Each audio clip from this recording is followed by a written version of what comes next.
ဖြစ်တော့ရှင်လားတဲ့ကြီးကမှာဗျာကိုကတော့ကျွန်တော်ဘက်ကချွင်းတာမူများပြီးတော့ဒီချင်းပေါ်မှာအရန်မူလေးဖြစ်သွားပြီးတော့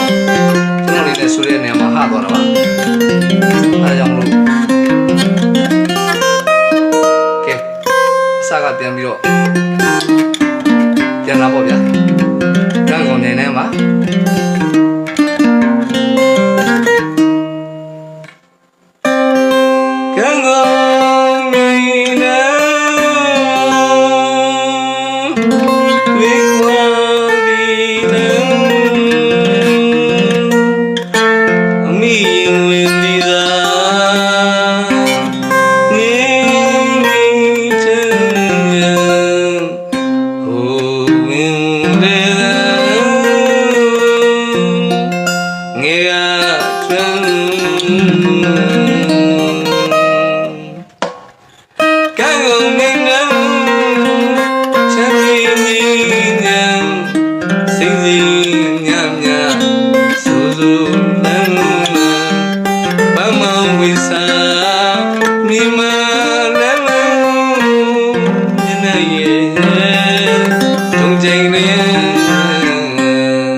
ပန်းကျွေးမင်းဝမ်း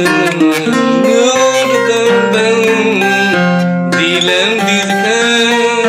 ဝေကွာလာသုတံဝေယနာမိချာ